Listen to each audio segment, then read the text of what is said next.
As the movie begins, we see a car approaching an empty field having a large rock. Two men get out of the car, lift the rock, and an opening into an underground military facility is seen. The two of them climb down, stand behind a two-way mirror, and watch a soldier smoking marijuana and describing what he thinks of the army, while still seeming very at ease and happy. After hearing what the soldier had to say, one of the two men immediately stops the project and declares marijuana illegal. Fast forward to the present. Dale Denton is giving advice to listeners while smoking marijuana and listening to the radio in his car. He works as a process server and travels from client to client, and also uses different disguises to make it easier to deliver court papers and collection notices to recipients. During his break time, he visits his girlfriend Angie at her high school and tries to avoid going to her house for dinner with her parents, whom he hasn't yet met. When a teacher interrupts them to ask for his visitor's pass during their discussion, Dale reacts angrily and even gives him the finger several times. After leaving the school, he calls Saul to get more weed. When he arrives at Saul's house, Saul shows him Pineapple Express, an uncommon strain of marijuana he obtained from his supplier Red. When Dale gets up to leave, Saul tries to make Dale stay by giving him a cross-shaped joint that, when all 3 points are lit simultaneously, produces a trifecta effect. After they smoke, Saul again tries to leave, but Saul begins asking questions about what he does for a living. Saul explains his job and also informs him he is going to serve a man named Ted Jones. Saul recalls the name and claims that Ted Jones is the source of the goods for his supplier Red. They wonder if it's the same guy they both are talking about. After arriving at Ted's house, Dale parks to quickly smoke a joint. He sees a police car approaching from behind as he is smoking, so he ducks down to avoid being seen. A female police officer, Carol, steps out of the car and enters Ted's home with her gun drawn. Soon, Dale hears a gunshot, and when he checks that, Dale sees Ted and Carol shooting an Asian man. He panics and tries to flee right away, but on his way out, he repeatedly backs into Carol's squad car and another vehicle. Ted and Carol hear the noise, and when they come outside, Ted finds out the joint Dale threw under panic. He picks it up, takes a drag, and as he exhales, Ted tells the name Pineapple Express. Dale arrives at Saul's house, but he is unable to enter right away due to Saul's excessive buzzer use. He finally makes it upstairs, freaks out, and pukes on Saul's printer. Saul tries to calm him down, but instead mentions how uncommon Pineapple Express is. Dale then asks him whether he is the only person in the town who sells Pineapple Express. When Saul says yes to that, Dale gets scared again. They then get the marijuana, get some snacks, and leave the house immediately. Since there is no place to go, the two pull over into some nearby woods and begin to smoke. Saul calls Red and lets him know they will be coming to his house the following day at noon. But Red is not alone in his house. He is with Budlofsky and Matheson, two of Ted's men, who have been assigned to take care of Dale and Saul. Back in the woods, they decide to smash their phones after becoming paranoid that their location may be tracked. Saul attempts to throw his at a tree but misses, while Dale smashes his on a rock. Saul then thinks he heard something and starts panicking, making him run to the car. Dale follows him, and after getting inside, they sleep in the car while keeping their radio on. The following morning, they discover that they slept until 4 p.m. Dale tries to start the car, but the battery is dead, so they hike through the woods to reach Red's house. They hitchhike to Red's place, and Red welcomes both into his house. He's obviously been beaten, but he claims to have herpes, which disgusts Saul because they used to share joints. As they were talking, Red says he's going to call his wife, and Dale becomes suspicious of that. To confirm that, Dale asks for his phone, and when he refuses to give it, Red throws an ashtray at him. They begin to fight, and in the end, Dale and Saul are able to knock Red to the ground by throwing him against a wall. They then duct tape Red to his grandfather's wheelchair and interrogate him. He informs them of Matheson and Budlofsky while making a promise to assist in their escape. As they are talking, Matheson and Budlofsky knock on the door. Hearing that, Dale and Saul take the back entrance and escape before they come inside the house. Red immediately informs Matheson and Budlofsky about Dale and Saul, who then calls Ted to share the information. After hearing everything, Ted orders Matheson and Budlofsky to kill Red, so they each shoot him in the stomach and leave. Ted begins to suspect Dale is connected with the Asians with whom he is at war and thinks Dale was camped out in front of his house for some reason. But the real Asian gang members are still standing outside his house, keeping an eye on him and listening to everything he says. Meanwhile, Dale realizes that Angie will be in danger if Red tells Ted's guys who he is because she has items in his apartment, so they flee to Angie's house. Dale enters the building when they arrive, smelling and looking awful. Angie is annoyed by his appearance and tardiness, and as he tries to explain everything, her father goes to get his gun. Saul then runs inside to warn Dale when he sees Matheson and Budlofsky outside, but Angie stabs him in the shoulder with a fork before he says anything. Just before her father shows up with his gun and starts shooting at them, Dale explains that Saul is his good drug dealer. Before Matheson and Budlofsky arrive, Dale calms them down and convinces them to leave the house. He then then instructs Angie to use the name Garagely and check into a motel on the opposite side of town. Dale and Saul spend the night hiding in a tree, and Saul tells Dale that he considers him a friend. The following morning, in order to make some money, they sell marijuana to some high school students. After getting money, Saul goes to a restaurant to get them some food, while Dale simply sits back and smokes. Dale is then caught by a lady police officer for selling drugs to kids, and he is taken into custody by her after she makes Carol aware of their location. Dale tries to explain to her the truth. She believes him but asks him for more information. As this happens, Saul sees Dale in the back seat and thinks the officer is Carol, so he sets up a barrier as the lady police approach him. He charges her car, flinging cherry slushies at the windshield. He then gets into the driver's seat and flips the car around as she exits the vehicle to see whom he hit. Carol tries to rear-end them as the lady police start shooting at them. A car chase then begins, where Saul kicks the windshield with his foot because he couldn't find the wipers. But it gets stuck there, so he drives around with his foot through the window. By having Carol flip her car and ram several others, they manage to lose Carol. Dale then calls Angie to check on her after they exit the car, but they both get into an argument and break up the relationship. To be more aware of what is happening, Dale advises Saul to give up smoking. Saul disagrees, and this causes them to argue. Dale then sternly informs Saul that they aren't friends, which enrages Saul and forces them to part ways. Saul takes a sandwich to the park and sobs there, and Dale calls Angie and sobs, telling her how much he values her and how much he loves her. She replies that she also loves him and explains how she has been thinking about getting married to him. Dale immediately stops after hearing that because he had no plan of marrying anyone. Angie becomes irate over this and hangs up on Dale. Saul then goes to the nursing home where his grandmother resides, and he is shocked to see Matheson and Budlowski there. He attempts to flee by smashing a coffee pot in Matheson's face but is stopped by Budlowski before he can do so. Later, when Dale returns to the nursing home in search of Saul, he observes police interviewing Saul's grandmother and other locals. After realizing Saul is with Ted's men, he heads over to Red's house and sees Red sitting there with noodles and a knife. He urges Red to save Saul, but Red says he's been shot and is probably on his last legs. After a moment, he says, "What the hell?" and stands up to display his collection of weapons. They arm themselves before driving Red's Daewoo to the farmhouse, the same place that was used in the film's opening, where Red grows his marijuana. At the farm, Matheson makes known that he now has a hideous scar on the side of his face and makes an attempt to harm Saul. However, Budlowski stops him, and later Saul is imprisoned in the same downstairs room where the soldier was initially being watched. Red shows up with Dale but chickens out after realizing how dangerous their plan is. In an attempt to obtain Saul, Dale breaks in and kidnaps one of Ted's men. But the plan fails when Budlowski shoots the man and drags Dale into Saul's room. They try to cut the ropes around their hands using the belt buckle Dale's wearing, but the process appears and hears to be like having sex, and Matheson becomes alarmed, which leads to an attack. He shoots Dale, and Saul follows up by shooting him in the chest. Dale was shot in the ear, and hence he is alive. They arm themselves with guns that are around, while the Asians attack Ted, Carol, and their men from above. A huge gunfight goes down where Dale and Saul manage to kill a few of Ted's men. Dale then helps Saul into an air duct but is shot at by Ted before he can make it up there too. Dale and Ted have a shootout, then a fight. Ted tries to bite Dale's ear but realizes later that it is bloody, and he screams in disgust, which gives Dale time to pummel. They hit each other with fire extinguishers, fluorescent lights, and pipes, and with everything they can get their hands on. Just as Dale's wins, an Asian guy throws a bomb and they both run to avoid it. But in the explosion, Ted is blown into a wall and killed. In the meantime, Saul, who climbs out of the vent, goes back inside the farmhouse, where he ends up fighting Carol. Just as he is about to finish her off, Budlowski fires a shot and later decides to go home to his wife rather than get more involved in the fight. As he is leaving, Matheson arrives there and shoots him. He then points the gun towards Swall, and as he is about to shoot him, Red rams his Daewoo into him and kills him. The explosion from below blows the car onto Carol, and she dies too. Later, Dale climbs out and removes his pants after noticing they are on fire. Saul is then rescued from the burning farmhouse while still unconscious. When they reach outside, the entire farmhouse explodes and surprisingly witnesses Red crawling out of the farmhouse alive.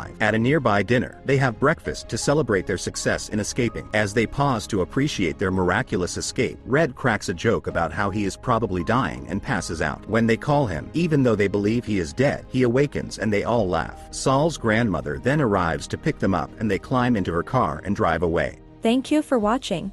It may be easy for you to like and subscribe, but it means the world to us. Please subscribe for more movie recaps.